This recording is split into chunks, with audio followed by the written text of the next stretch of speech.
Tu vas adorer ça, a lancé mon frère Lucas, levant sa coupe de champagne comme s'il était le roi de Saint-Émilion. J'ai acheté un cadeau d'anniversaire pour maman et papa, un chalet de luxe au bord du lac. Tout le monde à table a applaudi. Ma mère a poussé un petit cri de joie. Mon père rayonnait. Sa femme affichait un air suffisant.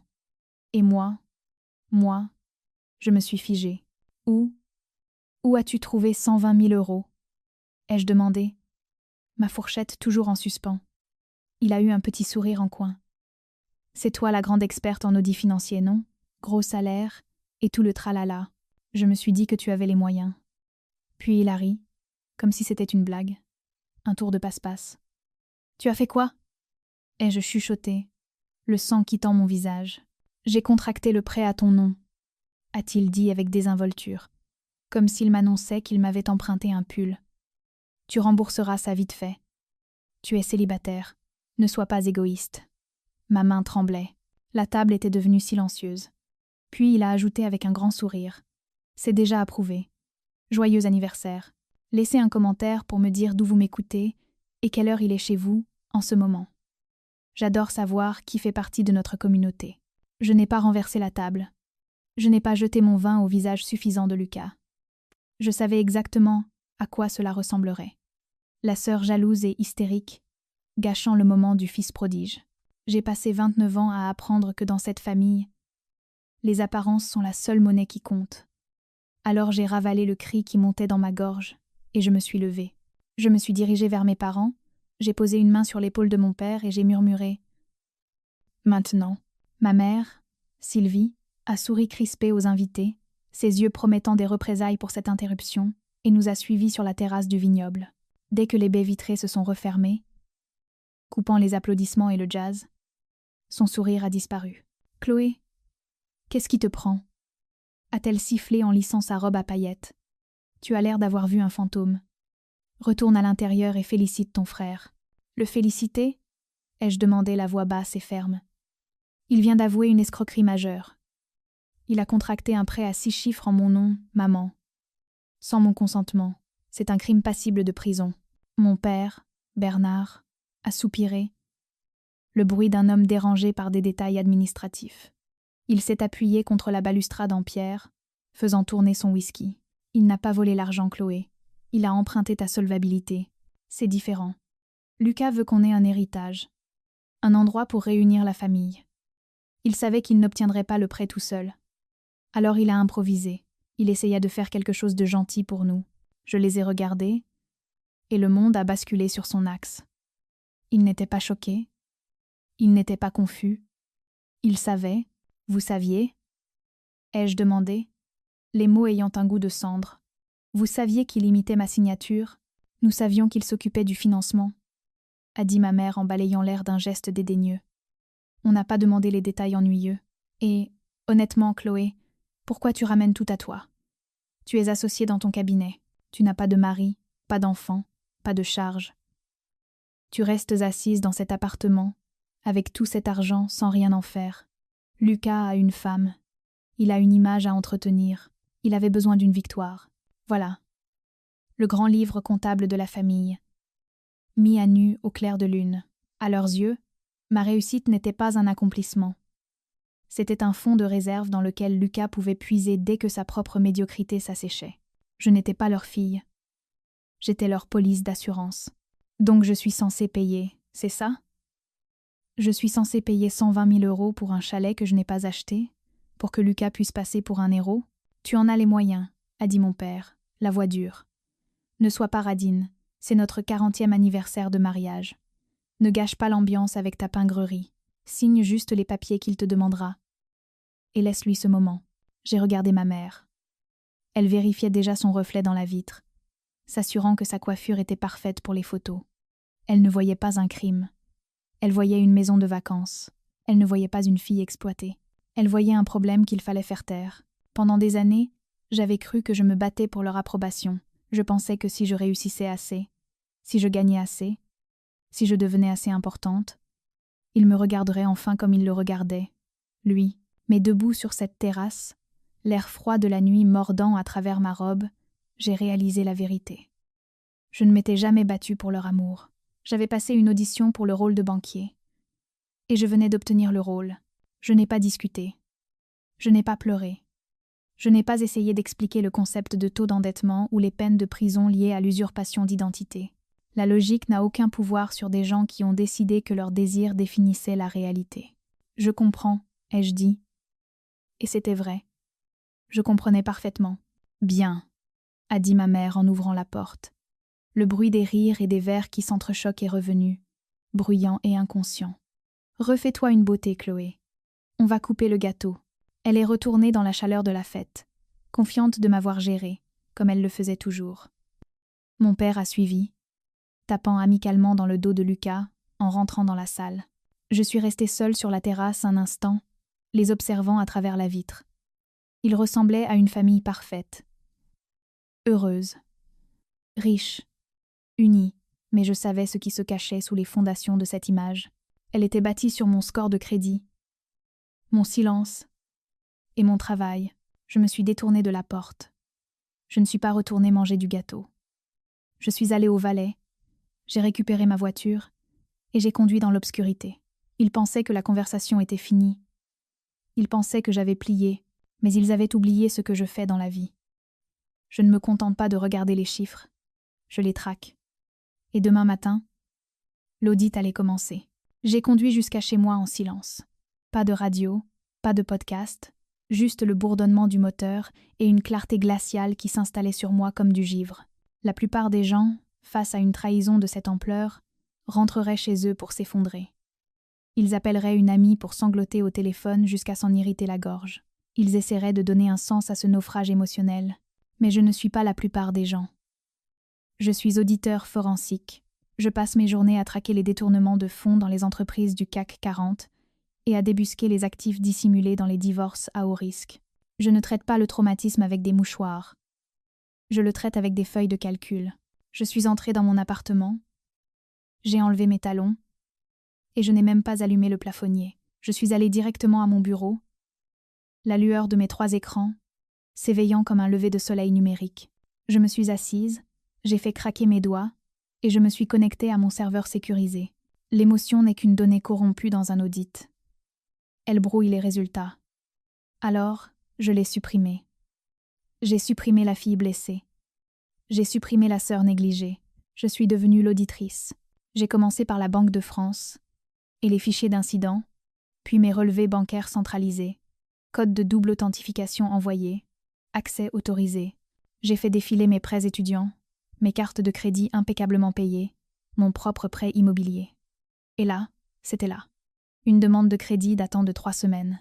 Un nouveau prêt à la consommation ouvert il y a 4 jours. Prêteur. Horizon capital. Montant principal. 120 000 €. Durée. 15 ans. Taux d'intérêt. Astronomique. J'ai cliqué sur les détails. La demande de prêt avait été soumise en ligne. J'ai extrait la copie numérique. C'était un chef-d'œuvre de fraude. Mon numéro de sécurité sociale était correct. Mon adresse actuelle était correcte. Mon historique d'emploi, mon salaire et mes actifs étaient tous exacts au centime près. Mais la signature en bas, c'était une bonne imitation, confiante et ample. Mais la boucle du C de Chloé était trop large. C'était l'écriture de Lucas, essayant de porter ma peau. J'ai fixé cette signature, et pendant une seconde, le professionnalisme froid a vacillé. Pendant des années, je m'étais dit que préserver la paix était une vertu. C'est un mensonge qu'on se raconte pour survivre. J'ai repensé à mes 22 ans, quand Lucas avait volé ma réserve d'argent liquide pour payer une dette de jeu. Ma mère m'avait supplié de ne pas le dire à papa, promettant que Lucas rembourserait. Il ne l'a jamais fait. J'ai pensé aux milliers d'euros de prêts devenus des dons, parce que réclamer mon argent faisait de moi la méchante. Ce n'était pas juste de l'argent. C'était une chaîne invisible que je portais depuis l'enfance. La chaîne du survivant. La règle était simple. Lucas met le bazar, et Chloé nettoie. Si je restais silencieuse, j'étais une bonne sœur. Si je parlais, j'étais le problème. J'avais passé toute ma vie à payer une taxe juste pour exister dans ma propre famille. Je les avais laissés me conditionner à croire que mon silence était le prix d'entrée. Mais en regardant cette signature falsifiée, en réalisant qu'il avait commis un crime fédéral juste pour avoir l'air de réussir lors d'une fête, J'ai senti la chaîne se briser. Elle n'a pas cassé avec fracas. Elle a cassé avec un déclic sec. J'ai téléchargé le dossier de prêt complet. Puis, je suis allée plus loin. J'ai sorti mes relevés bancaires pour vérifier les dépôts de vérification. J'ai sorti mes avis d'imposition pour voir s'il y avait eu des demandes d'accès non autorisées. J'ai construit une chronologie. 4 octobre. Consultation du dossier crédit. 10 octobre. Demande de prêt soumise. 15 octobre. Attestation d'emploi falsifiée. J'ai reconnu l'adresse e-mail utilisée pour la vérification, c'était un nom de domaine que Lucas avait acheté il y a 2 ans pour une idée de start-up qui n'a jamais vu le jour. Il s'était fait passer pour mon service RH. J'ai tout imprimé. Le ronronnement de l'imprimante laser était le seul son dans l'appartement. Page après page de preuves glissant dans le bac. Je ne construisais plus un album photo de famille. Je montais un dossier d'accusation. J'ai ouvert une chemise cartonnée vierge et je l'ai étiquetée simplement. Fraude. J'y ai placé la pile de papier. Puis j'ai pris mon téléphone. Je n'ai pas appelé mes parents. Je n'ai pas appelé Lucas. J'ai ouvert mes contacts et fait défiler jusqu'au numéro du service fraude d'Horizon Capital. Il était 2 heures du matin. Mais leur ligne automatisée me permettrait de signaler le compte immédiatement. J'ai composé le numéro. La voix à l'autre bout était robotique. J'ai signalé le prêt comme usurpation d'identité. J'ai fait geler mes comptes. J'ai verrouillé chaque actif que je possédais. Quand j'ai finalement posé le téléphone, le soleil commençait à filtrer à travers les stores. Je n'avais pas dormi, mais je n'étais pas fatiguée. Je me sentais légère. Le fardeau d'être leur filet de sécurité avait disparu. Je suis allée à la fenêtre et j'ai regardé la ville se réveiller. Ils pensaient m'avoir piégée dans une autre dette. Ils pensaient que je paierais ça discrètement pour protéger le nom de la famille. Mais ils avaient oublié une chose. Un audit se fiche des sentiments. Un audit ne s'intéresse qu'à la vérité. Et j'étais sur le point de livrer le rapport le plus dévastateur de ma vie. Je ne me suis pas arrêtée au rapport de crédit. Une demande de prêt est une empreinte numérique, et les empreintes ramènent toujours à la chaussure qui les a laissées. Je devais connaître la mécanique du vol. Lucas est paresseux. C'est le genre de gars qui paie quelqu'un pour écrire son CV et oublie ensuite de changer les coordonnées. Il n'a pas fait ça tout seul. Il n'avait pas la sophistication pour pirater ma vie numérique, et il n'avait pas la patience de falsifier des avis d'imposition à partir de 0. J'ai ouvert les métadonnées des documents téléchargés dans le dossier de prêt. Chaque fichier raconte une histoire. Le PDF de mon avis d'imposition n'était pas un téléchargement direct du site des impôts. C'était un scan. J'ai vérifié l'ID de l'appareil encodé dans l'entête du fichier. Epson Workforce Pro, numéro de série terminant par 492. Je me suis figée. Je connaissais cette imprimante. Je l'avais offerte à mes parents il y a 3 Noëls. J'ai vérifié l'adresse IP de la soumission. Ce n'était pas un VPN. Ce n'était pas un café. C'était l'adresse IP résidentielle statique, assignée au routeur de mes parents. Lucas n'avait pas volé mon identité dans une ruelle sombre. Il l'avait fait depuis le bureau de mes parents. Mais il manquait une variable. Les documents qu'il avait utilisés, l'original de mon passeport et mes anciens avis d'imposition étaient des copies physiques. Je gardais mes documents actuels dans mon coffre, mais les originaux plus anciens étaient enfermés dans un coffre-fort ignifugé dans le bureau de mon père. Je n'ai pas la combinaison de ce coffre. Lucas n'a pas la combinaison de ce coffre. Seules 2 personnes l'ont. J'ai zoomé sur le scan de la page du passeport. Dans le coin de l'image, à peine visible contre la vitre du scanner, il y avait un pouce manucuré avec une French manucure parfaite. Mon estomac s'est retourné, lourd et froid. Ce n'était pas le pouce de Lucas, c'était celui de Sylvie. Ma mère. La réalisation m'a frappée avec la force d'un coup physique, me coupant le souffle. Ce n'était pas juste de la négligence. Ce n'était pas juste fermer les yeux. Ma mère était entrée dans ce bureau, avait composé la combinaison, sorti mes documents d'identité et les avait maintenus sur la vitre pendant que Lucas appuyait sur scan. Elle n'avait pas seulement ouvert la porte au cambrioleur. Elle conduisait la voiture de fuite. Je me suis adossée à ma chaise, fixant ce bout d'ongle sur l'écran. Pendant un instant, la douleur a essayé de remonter. La petite fille en moi demandant pourquoi sa maman l'avait vendue. Mais j'ai enclenché le mode automatique. Je me suis forcée à regarder cela à travers le prisme de la psychologie comportementale, un sujet que j'ai étudié pour comprendre les fraudeurs. C'est le piège de la cruauté banalisée. Ça n'arrive pas du jour au lendemain. Ça arrive en érodant lentement les frontières du comportement acceptable jusqu'à ce que l'impensable devienne routine. Mes parents avaient passé 30 ans à déformer la réalité de Lucas. Ils avaient retiré le mot non de son vocabulaire si minutieusement que son cerveau ne pouvait littéralement pas le traiter. Pour lui, mon argent n'était pas ma propriété. C'était une ressource familiale à laquelle il n'avait pas encore accédé. Et pour ma mère, je n'étais pas une personne avec des droits. J'étais une catégorie d'actifs. Dans son esprit, elle ne commettait pas un crime. Elle facilitait une solution. Elle se disait probablement qu'elle m'aidait à être généreuse, corrigeant mon égoïsme à ma place. Elle voyait mon autonomie comme un défaut qu'elle devait réparer. Elle ne voyait pas un crime. Elle voyait une réallocation de fonds vers l'actionnaire privilégié. C'était une conspiration. Une association de malfaiteurs impliquant fraude bancaire, usurpation d'identité et faux, orchestrée par les gens qui étaient censés me protéger. J'ai enregistré l'image du pouce. J'ai surligné les métadonnées reliant l'appareil à leur domicile. J'ai ajouté tout cela au dossier. L'enquête était terminée. J'avais le qui, le comment et le où. Le pourquoi n'avait plus d'importance. Le mobile, c'est pour les jurés. Moi, j'avais juste besoin des preuves pour l'exécution. J'ai fermé le fichier.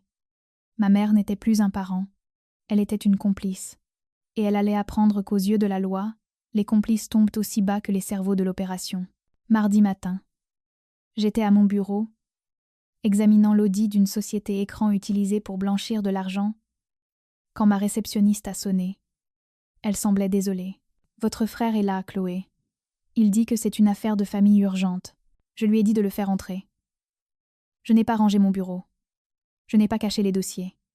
Je voulais qu'il me voie dans mon élément, entouré des preuves de ma compétence. » Lucas est entré, portant un costume qui coûtait plus cher que ma première voiture, affichant ce sourire vainqueur qui lui avait évité toutes les amendes et toutes les sanctions depuis le lycée. Il n'avait pas l'air d'un homme qui venait de commettre un crime. Il avait l'air d'un homme venant encaisser ses dividendes. « Salut, Serette », a-t-il dit en laissant tomber une épaisse enveloppe sur mon dossier en cours. « Désolé de débarquer, mais on doit régler quelques détails avant la fête de samedi. » J'ai regardé l'enveloppe, puis lui.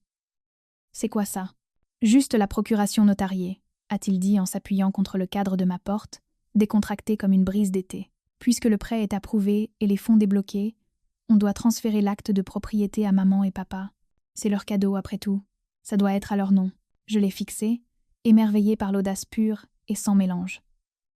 Il voulait que je garde la dette 120 000 € plus les intérêts, mais que je cède l'actif. Il voulait que je paie la maison, mais que je leur donne les clés. C'était le résumé parfait de notre relation. Je porte le poids. Il porte le prestige. « Tu veux que je transfère le titre de propriété ?» ai-je répété, gardant ma voix plate. « Tu as imité ma signature pour acheter un bien, et maintenant tu veux que je renonce légalement à mes droits dessus, avant même d'avoir fait le premier paiement ? Oh, allez Chloé, ne commence pas avec ton jargon juridique, a-t-il raillé en levant les yeux au ciel. C'est une formalité. Le prêt est à ton nom parce que tu as le dossier bancaire pour. La maison est à leur nom parce que c'est leur anniversaire. C'est comme ça que marchent les cadeaux. Tu ne donnes pas un présent à quelqu'un pour ensuite garder le ticket de caisse. Je me suis penchée en avant. Lucas, est-ce que tu comprends ce que tu as fait ? Ce n'est pas une dispute de famille. C'est de la fraude bancaire. C'est de l'usurpation d'identité. J'ai trouvé l'empreinte de maman sur le scan. Je sais qu'elle t'a aidé. Son sourire a vacillé, juste une fraction de seconde, avant de se durcir en un rictus méprisant. Maman a aidé parce qu'elle sait que tu es difficile. Elle savait que tu ferais une scène si on demandait, alors on t'a épargné ça. On t'a rendu service, vraiment. Tu as l'occasion d'être la fille modèle pour une fois sans avoir à te faire prier. Il a poussé l'enveloppe plus près. Signe juste les papiers, Chloé. Ne fais pas ta gamine. Si tu ne le fais pas, je dirai à tout le monde à la fête que tu as essayé de reprendre le cadeau de maman et papa. Je leur dirai que tu es jalouse de ma réussite. Que tu es aigrie parce que tu es seule et misérable. Tu sais comment maman parle. Le temps qu'on en ait fini, personne dans cette ville ne t'embauchera pour auditer un stand de limonade. C'était là. La menace. Le levier. Il ne demandait pas. Il extorquait. Il croyait vraiment que ma peur de l'humiliation publique l'emportait sur mon instinct de survie. Il pensait pouvoir me harceler jusqu'à la ruine financière parce qu'il le faisait depuis 3 décennies. Je l'ai regardé, vraiment regardé, et j'ai réalisé qu'il n'y avait rien à sauver chez lui. Il n'y avait aucune conversation qui lui ferait comprendre l'empathie ou les conséquences. Il était un trou noir. Et si je ne coupais pas le cordon, Il m'engloutirait tout entière. J'ai pris l'enveloppe. Je ne l'ai pas ouverte. Je la lui ai rendue. Je ne signerai rien, Lucas. Il a arraché l'enveloppe, le visage devenant rouge. Tu vas regretter ça. Tu vas gâcher la journée de samedi. Non, ai-je dit doucement. Je ne vais pas gâcher samedi. Samedi sera inoubliable. Il est sorti en trombe, claquant la porte vitrée si fort qu'elle a tremblé dans son cadre. Il pensait avoir gagné. Il pensait m'avoir intimidé jusqu'au silence. Que je me pointerais à la fête et jouerais la comédie pour éviter le scandale. Il ne savait pas que j'avais déjà appelé le capitaine Miller de la police judiciaire. Il ne savait pas que la crémaillère n'allait pas être une célébration. Ça allait être une opération d'interpellation. Je me suis retournée vers mon ordinateur. J'avais un dernier email à envoyer. J'ai transféré le dernier paquet de preuves au procureur qui avait pris mon appel 1 heure plus tôt. Objet : intimidation de témoins supplémentaires. Pièce jointe. Enregistrement audio de la conversation au bureau. J'avais enregistré chaque mot. Samedi matin. Le chalet au bord du lac était magnifique. Je devais reconnaître ça à Lucas. Il avait excellent goût quand il dépensait l'argent des autres. C'était une bâtisse en bois avec de grandes baies vitrées donnant sur l'eau, une terrasse panoramique et une allée remplie de voitures de luxe. Mes parents avaient invité tout le monde, tantes, oncles, partenaires d'affaires, tout le cercle social qu'ils avaient besoin d'impressionner. Ils appelaient ça une crémaillère. J'appelais ça une scène de crime. Je me suis garée dans l'allée à 10h55 précise. J'ai vérifié mon reflet dans le rétroviseur. Pas d'yeux rouges. Pas de mains qui tremblent. J'avais l'air de me rendre à un conseil d'administration pour annoncer une liquidation judiciaire. J'ai attrapé l'épaisse chemise cartonnée sur le siège passager. Elle était lourde, lestée par 3 semaines de traçage numérique, d'analyse de métadonnées et les dépôts de plaintes que j'avais transmis à la police. J'ai remonté le chemin de pierre. La porte d'entrée était ouverte, déversant des rires et l'odeur d'un traiteur hors de prix dans l'air frais du matin. Ma mère m'a vue la première. Elle s'est précipitée, une coupe de mimosa à la main, son visage se détendant en un sourire qui n'atteignait pas ses yeux. « Tu es venue » a-t-elle chuchoté, m'attirant dans une étreinte parfumée qui ressemblait à un étau. « Merci, Chloé. Merci de faire ce qu'il faut. Je savais que tu te calmerais. Souris, mange un peu de quiche et laisse ton père profiter de sa journée. Je ne l'ai pas étreinte en retour. Je l'ai juste regardée, vraiment regardée. Et je me suis demandé si elle se souvenait de la combinaison du coffre qu'elle avait ouvert pour me trahir. « Je suis là, maman », ai-je dit. « Je ne manquerai ça pour rien au monde. » Elle a pris ça pour une capitulation. Elle m'a tapoté la joue et a volté pour saluer les voisins. Je suis entrée dans le grand salon. Lucas tenait la cour près de la cheminée en pierre. Un bras autour de sa femme Jessica, l'autre gesticulant largement alors qu'il racontait l'histoire de comment il avait déniché cet endroit. Il jouait le rôle du fils qui a réussi. Le prince prodigue enfin revenu avec le butin. Il m'a vu et m'a fait un clin d'œil. Un clin d'œil suffisant et victorieux qui disait « Je te l'avais bien dit ». Il a levé son verre. « Attention tout le monde », a-t-il tonné. La pièce s'est tue. Je veux porter un toast. À Bernard et Sylvie. 40 ans de mariage. Vous méritez ce coin de paradis. Et je suis juste heureux d'avoir pu réaliser ça. À la famille, if you must divination. À la famille, a répété la salle en écho. Les verres ont tinté. Mon père a essuyé une larme. Ma mère rayonnait, irradiant la fierté d'une femme dont l'investissement avait enfin payé. Puis la sonnette a retenti. Ce n'était pas une sonnerie polie, sociale. C'était un coup ferme et autoritaire qui a fait trembler la lourde porte en chêne. La pièce est devenue silencieuse. Ma mère a froncé les sourcils. L'air confuse. Qui ça peut être ? On est tous là. Je n'ai pas bougé. J'ai regardé ma montre. 11 heures pile. Le capitaine Miller était ponctuel. Lucas a posé son verre. J'y vais. Probablement le traiteur qui a oublié quelque chose. Il a marché vers la porte, l'ouvrant avec l'assurance d'un homme qui possédait les lieux. Mais ce n'était pas un traiteur. Debout sur le porche se trouvaient 4 agents avec des brassards orange marqués « Police ». Lucas s'est figé. La couleur a quitté son visage si vite que cela ressemblait à un tour de magie. « Monsieur Lucas ? Nom de famille ?» a demandé l'agent principal. « Oui ?» a couiné Lucas. « Je suis le capitaine Miller de la police judiciaire. Nous avons un mandat d'arrêt contre vous pour escroquerie en bande organisée, usurpation d'identité aggravée et fraude bancaire. Veuillez sortir de la maison, s'il vous plaît. » Le silence dans la pièce n'était pas juste calme. C'était le vide absolu. Le verre s'est brisé sur le parquet, le champagne éclaboussant ses chaussures, mais elle n'a pas bronché. Elle fixait juste la porte, la bouche s'ouvrant et se fermant comme un poisson. « Quoi ?» a balbutié Lucas en reculant. « C'est une erreur. Ma sœur, elle est au courant. C'est un arrangement familial. Chloé, dis-leur. » Il s'est tourné vers moi, les yeux écarquillés et désespérés. Toutes les têtes dans la pièce ont pivoté pour suivre son regard. J'étais debout près de la cheminée, la chemise cartonnée sous le bras. Je n'avais pas l'air choquée. Je n'avais pas l'air confuse. J'avais l'air ennuyée. Je me suis avancée, les talons de mes bottes claquant rythmiquement sur le sol. Je me suis arrêtée devant les agents. « Capitaine Miller », ai-je dit calmement. « J'ai les preuves supplémentaires que vous aviez demandées. Les métadonnées de la demande de prêt, les journaux IP confirmant le lieu de la soumission, et l'enregistrement audio de l'intimidation de témoins qui a eu lieu dans mon bureau mardi. » Je lui ai tendu le dossier. Lucas l'a fixé. Il a reconnu l'enveloppe qu'il avait essayé de me forcer à signer. « Chloé ?» a croassé mon père, la voix tremblante. « Qu'est-ce que tu fais ?» Je me suis tournée vers mes parents. « Je fais exactement ce que tu m'as appris, papa. Je gère les finances. »« Tu as fait ça ?» a hurlé ma mère, retrouvant sa voix. « Tu as appelé la police pour ton frère ? Le jour de notre anniversaire ? Tu as volé mon identité, maman. » ai-je dit, ma voix tranchant à travers son hystérie. « J'ai trouvé ton empreinte digitale sur le scan de mon passeport. Je sais que tu as ouvert le coffre. Je sais que tu lui as donné les documents. Tu ne l'as pas juste laissé me voler. Tu conduisais la voiture de fuite. Les agents sont intervenus. Ils ont fait pivoter Lucas. Le cliquetis des menottes a été fort, mécanique et définitif. Lucas a commencé à sangloter, un bruit humide et pathétique. « Maman, papa, faites quelque chose.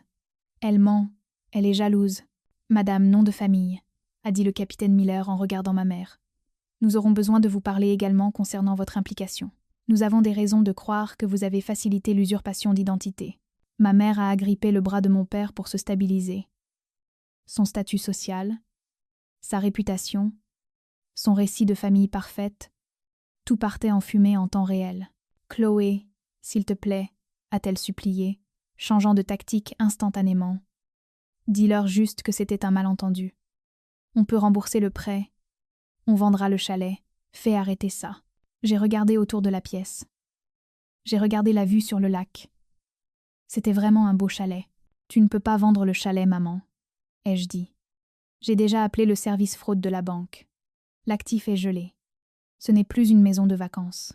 C'est une pièce à conviction. Elle va être saisie par l'État.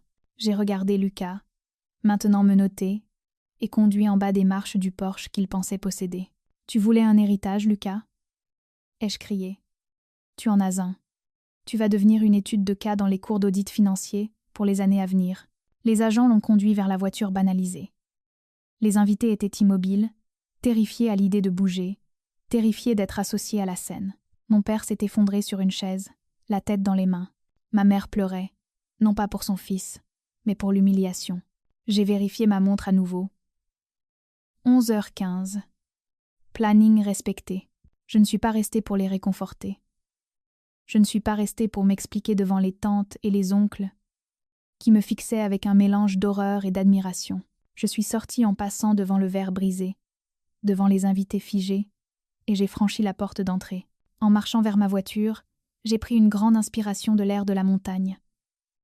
Ça sentait le pin, l'eau du lac et la liberté absolue, inconditionnelle. Les retombées n'ont pas été un événement unique. Ce fut un effondrement lent et broyant. La liberté sous caution a été refusée à Lucas lors de sa mise en examen, jugé à risque de fuite à cause des comptes offshore qu'il avait tenté d'ouvrir avec mes identifiants. Il fait actuellement face à 3 chefs d'accusation pour fraude et usurpation d'identité aggravée. L'accord proposé par le procureur implique 5 ans de prison ferme et des dommages et intérêts qu'il mettra le reste de sa vie à payer. Mes parents ont évité les poursuites pénales directes. Ils ont plaidé l'ignorance, affirmant qu'ils n'avaient aucune idée que Lucas utilisait de faux documents malgré les preuves techniques suggérant le contraire. Le procureur a décidé que la destruction de leur réputation était une punition suffisante, et elle a été détruite. Les adhésions au club de golf, les dîners mondains, leur place dans la communauté, tout s'est évaporé au moment où les menottes ont cliqué.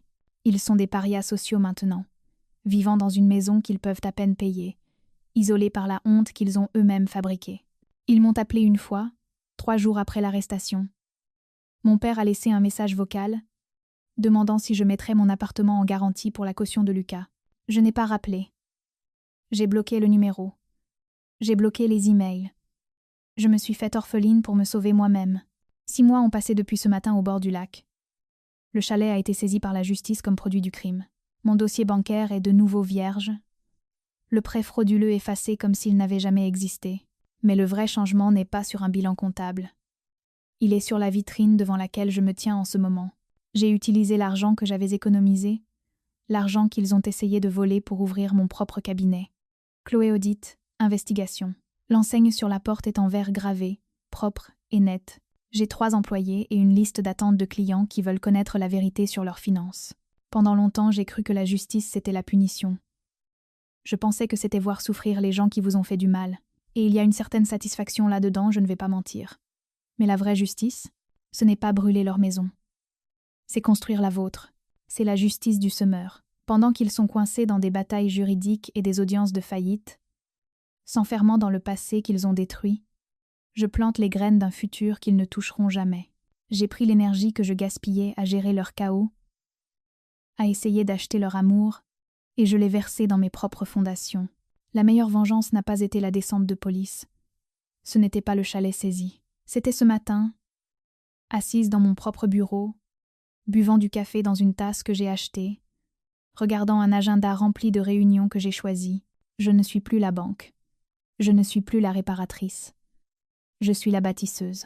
Ce soir, je rentrerai dans mon appartement calme. Je préparerai un dîner pour une personne. Je lirai un livre. Et le silence ne semblera pas solitaire. Il ressemblera à la paix. Il ressemblera à la chose la plus chère et la plus luxueuse que j'ai jamais possédée. Et le ticket de caisse porte mon nom. Si cette histoire a résonné en vous, merci de liker et de vous abonner. Et dites-moi dans les commentaires, quel a été le moment où vous avez enfin décidé de vous choisir vous-même ?